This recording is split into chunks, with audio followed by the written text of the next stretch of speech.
La politique, c'est le monde des intérêts. Tous ces clochards qui sont à l'Union sacrée, ils sont venus pour leurs intérêts partisans et puis individuels. Parce que tous les coups en politique sont permis. Et donc, on a Senga, soyez scotchés, cimentés, serrés sur cette chaîne. Vous allez grandir dans le monde politique. C'est la seule chaîne qui vous ouvre le monde.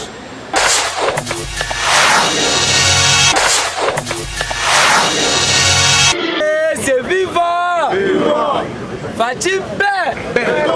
Moukantombolo Ben! Tolobotolo Bate! Le président de l'Union africaine Ben! Fati Lobi na Boise! On a investi à président Denis Sassou Nguesso. Si comme Mambo Bandi. Yoka déclaration à ma député. Les députés frustrés du FCC, après leur réunion hier, ils déclarent ceci, que le chef, en fait le patron de l'exécutif, qui est le président de la République, Bazo Senga président a sur investi, il y a un gouvernement dans le Parlement. Et puis le président a réparé. Bango Balobi ni tété et le président de la République n'allait pas avoir la majorité au sein du Parlement. IDPS c'est viva. Na lobara yango ana Parlement awa. Na bato balandaka biso bien. Vous voyez, la politique c'est le monde des intérêts. Tous ces clochards qui sont à l'Union sacrée, ils sont venus pour leurs intérêts partisans et puis individuels. Parce que tous les coups en politique sont permis. Bahati, depuis qu'il est politicien, il n'a jamais accepté l'opposition.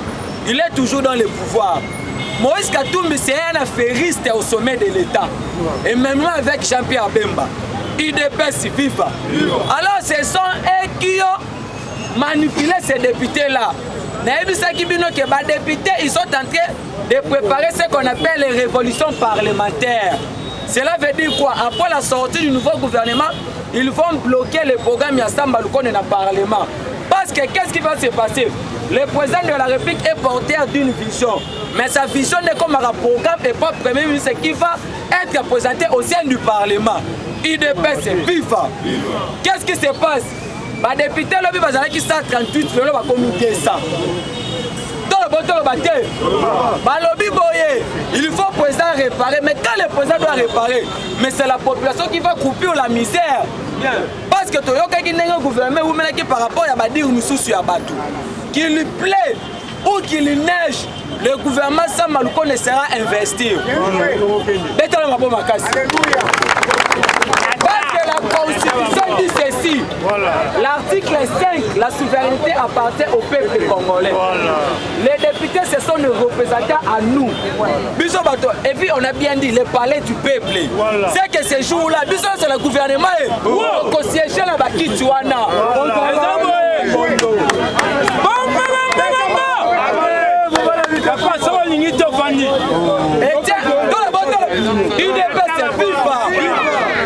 Nous sommes au-dessus de la Constitution. Le jour où l'IDPS accédera à la magistrature suprême, on ne parlera plus jamais de l'opposition. Et maintenant l'opposition c'est nous. Quand ça ne marche pas, nous allons descendre dans la rue. Parce que après la sortie du nouveau gouvernement, Sama Lukonde a dit ceci, la priorité c'est le social du peuple congolais, c'est la justice, c'est la paix à l'est du pays, c'est les infrastructures sanitaires, c'est l'agriculture et puis c'est le pêche. IDPS c'est viva. C'est pour dire en bongo, parce que nos diasporas nous a dit que non, ce n'est pas l'église catholique, c'est quelques individus. Abécho, Cardinal Ambo, Moïbi Mouné, la priorité en 2023, ce n'est pas encore les élections. Mais tous ces clochards-là disent que notre le président de la République n'a pas respecté la Constitution. Mais l'article 90 à son alinéa 3 est clair. C'est le tout premier gouvernement aux la représentativité féminine, inclusivité à la jeunesse congolaise, et puis côté Bamba Maman est respecté. Parce qu'aujourd'hui, on a réduit la taille de l'exécutif. Donc, il y a 65 membres du gouvernement, il y a 57 ou 56. Il y a 45 ministères.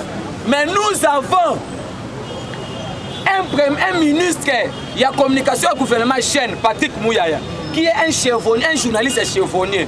Parce que qu'est-ce qui a se passé? À l'époque, quand nous étions dans le gouvernement, il y a eu Kamba. Communication au gouvernement, ça chez le nom Makelele. Mais Makelele bloqué la communication. Pourquoi? Parce qu'il visait caméra en 2023. Mais aujourd'hui, nous avons un journaliste sévonné. Nous avons le ministère de la justice qu'on a donné à une femme qui est de la société civile. Cela veut dire quoi? Il va arrêter, voir même les gens de l'IDPS, voir même les gens du PPRD, voir même les gens de l'INC. C'est pas très facile, ma bonne macasse. C'est ce qui fait peur. Parce qu'actuellement, Kabila a changé le mode de la politique. Hier, nous étions dans la conquête du pouvoir. Aujourd'hui, nous sommes dans la gestion de la chose publique. Hier, c'est la conservation du pouvoir. Et maintenant, la conservation du pouvoir, c'est tout un bagarre. Toi, tu ne peux pas dire là que tu sais que des signes. Non. Parce que président Mora Lobi, nous avons gagné la bataille et non la guerre. Parce qu'actuellement, il y a des gens qui travaillent jour et nuit pour l'échec du président de la République. On a multiplié des stratégies. Actuellement, Moïse Katumbi est en train de jouer avec des journalistes clochards, de Peter Artiani, de Moïse Katumbi, de Élisée Odia, de Stani Boujakira. Président Loban a pouvoir mais la liberté, ce n'est pas la libertinage. Parce qu'aujourd'hui, nous avons fiers d'avoir Félix au sommet de l'État. Pourquoi? Parce qu'il a libéralisé l'appareil de la presse. Hier, toi, tu as attaqué Kabila Kalef à Kangio. Mais nous applaudons d'abord l'État de droit parce qu'on vient de libérer Israël Moutombo. Mais par là, je peux dire quoi? Israël Moutombo, il faut contrôler le langage. Nos militaires qui sont au front, il ne faut pas les stigmatiser. Quand toi tu dis que non, il y a des politiciens qui fêtent ici, mais nos militaires sont en train de recevoir $20 à ma prime. Est-ce que tu as des preuves que tu vas brandir? C'est le même Israël Moutombo qui a dit que non, Bahati Lukob avait perçu $1 million pour une mission information. Mais il n'a pas donné de preuves. Maintenant, quand tu vas être interpellé, les gens vont dire oh, c'est le président de la République. Mais l'ANER n'arrête pas une personne. L'ANER interpelle parce qu'une personne qui est interpellée, il est encore présumé innocente. IDPS c'est viva. Donc on a dit comment la démocratie est tambolaka. Parce que les lots, on a comprendre que le gouvernement ça mal nous mukama. Il y a mon église catholique sur la bani oh non, nous dénonçons les écoles futures, c'est parce qu'ils savent que bientôt tous ces gens vont répondre à la barre. À la barre. À la barre. Nous, on a aujourd'hui la joie parce que le président de la République a une politique à exclure Moutouté. Il avait ouvert toutes les grandes portes pour la Royamba Batunyoso. Mais tous les ménopausés politiques de ce pays, il faut continuer à gouvernement. Aujourd'hui, nous avons le ministère de l'EPST. On a embauché autant de personnes. Aujourd'hui, nous avons la vice-première ministre et environnement. C'est déjà avancé la carte en boca. Cela nous prouve que même dans les jours à venir, tu reçois la première ministre et maman. IDPS c'est viva. IDPS c'est viva. Il y a un moment Moïse Katumbi, Martin Fayolle, le candidat du Kabila en 2021, si il y aura les élections. Si au conditionnel, parce que la priorité c'est le social du peuple congolais. Nous sommes marre avec les élections. C'est un cabal de policiers qui se retrouve. Et maintenant, actuellement, comme on a un président qui respecte sa population, c'est pour cela Fati où? Mais l'IDPS a les missions parce que l'IDPS a retiré à pouvoir les loter. Quand on dit l'IDPS, on ne dit pas les individus. L'IDPS restera au pouvoir jusqu'à l'avènement de Jésus-Christ. Yango, Kabila comme une politique qui a financé Mbongo pour déstabiliser les institutions provinciales et nationales. Le président de la République a déboulonné le système politique. Ça reste maintenant le système économique et puis financier. N'oublions pas que Kabila a encore beaucoup d'argent sur ces pays. Parce que quand on dit que le président a déboulonné, il fallait qu'il y ait la différence entre l'individu Kabila et le système Kabili. C'est pour cela que le président de la République avait dit, je l'ai dit sans peur, je suis venu déboulonner le système dictatorial. IDPS c'est viva. Mais aujourd'hui, dans Mbouchimaï, la mairie vient de procéder avec l'identification des étrangers. IDPS c'est viva. On doit savoir qui est qui. Parce que comment est-ce que John Noumi se retrouve au Kiba? C'est parce qu'il y a encore des moutons dans d'autres institutions. C'est pour cela aujourd'hui nous avons la joie. Parce que le ministère de l'Intérieur va passer un combattant maître sur le béton de ma bombe. Vous voyez, c'est ça un père d'une famille. Il a commencé d'abord à sanctionner dans sa propre maison. Tous les ministres de l'IDPS, il y va. C'est ça l'IDPS. C'est pour cela un cabal de députés avec leurs intérêts individuels partisans. Chama Kabunda a été clair. IBC Bango que non. Est-ce que si tout le monde allait, c'est qu'on allait faire un gouvernement de 500 millions de personnes, Parce qu'il y a des députés pétitionnaires, Moïndo Zang. C'est parmi les députés qui ont renversé le bureau Mabunda. Nous avons Patrick Mouyaya. Mais ces gens-là veulent quoi? Parce que Papa Mollet, depuis qu'il a soifé d'argent, il pense maintenant avec le président qu'on s'est retrouvé. Alors le président, il a un système qui a changé politique. Parce que Kabila est venu dans ces pays, Kabila c'est d'abord les malédictions de ces pays. Aujourd'hui, il a laissé toutes les institutions faibles. Mais on nous a laissé des gens comme des chadars et des insensés. C'est pour cela, nous dénonçons dans ces caméras.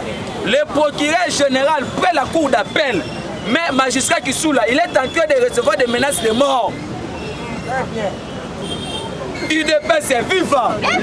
Azoso ba maintenant ya 4e minute ba noma qui peut tomber économie na cour conseil ba noma na cassation pour la lutte contre le blanchissement. Yem tu instruisa qui dossier Vital Kamerhe na tribunal. C'est un magistrat avéré pour du talent. C'est pour cela que nous avons une menace de mort. Nous interpellons les autorités du pays afin qu'ils puissent être sécurisés. On sait comment est-ce que ces gens-là ont tenté de jouer la carte. Mais les gens ont dit ceci que notre président a disqualifié Kamerhe. Mais Kamerhe a reçu 4 ministères. Le vice-premier ministre a budget. Mais Kamerhe a beau que le ministère n'a pas lié. UDPS c'est vivant. Il y a un mandat de mission sur adopté le programme. Ça, on ne le connaît pas. Et qui t'a gouverné qu'on a investi. Parce que l'article 5 nous donne le pouvoir, nous sommes au-dessus de la Constitution, nous allons descendre dans la rue. Nous allons siéger pour dire à Mongo, investir en Walimé. Israël Moutombo. Nous avons des éléments, je peux les prendre ici. On a récolté Piti Artiani. Israël Moutombo doit savoir que si aujourd'hui le Kassai est construit, c'est grâce à Mende Boyaba, homme d'affaires Kassaïen et puis ma femme Kassaïenne. Parce qu'on sait le contexte à Kassai hier quand Kabila est au pouvoir. Les peuples Kassaïens ne sont pas des hypocrites. Il a radié à Kabila Boye. Mais comment instrumentaliser, comment diaboliser, comment intoxiquer la population vis-à-vis du président de la République. UDPS c'est vivant. C'est pour cela, Bissot Tolobi Boye, président de la République, bientôt, RDC Zoko dans le Conseil, il y a sécurité aux Nations Unies. Mais guerre, il y a Est. Et bandit est le président de la République actuelle. Aujourd'hui, nous avons hérité la médiation de Joseph Kabila au sommet de l'État. Maintenant, c'est le président qui va nous donner maintenant la solution. Mais quand tous ces gens-là disent, c'est parce qu'ils sont animés de mauvaise foi. Qu'est-ce qui faisait la force de Kabila? C'est parce que Kabila contrôlait encore quelques institutions. Qui pouvait quoi? Martin Fayoulou, un insensé politique, un vagabond politique, un borné politique, il parle des choses qu'il ne maîtrise pas.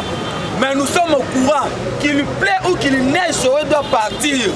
Parce que le chef coutumier a acquis Sowe d'avoir créé des milices na Tanganyika. UDPS c'est vivant.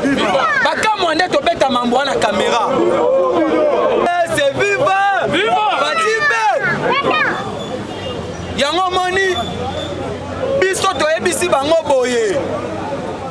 Moïse Katumbi, tu n'as jamais quitté Joseph Kabila. Ngoïka Sanji, on sait comment est-ce que tu as laissé les Kassai. Et tous ces gens-là. Et maintenant le président de la République avait la volonté de servir sa population. Parce qu'aujourd'hui, nous entendons encore le social. C'est pour cela que vous voyez l'église catholique, quelques individus, les abbés Cholet, ils se sont précipités pour dénoncer. C'est parce qu'ils savent qu'après l'investissement de Sam Maluko Mukama, parce que c'est le tout premier gouvernement, il n'est pas au pouvoir. Il y a un moment où papa était dans le bas qui nous allons faire la transition. Je dis, je vous remercie, c'est votre procureur.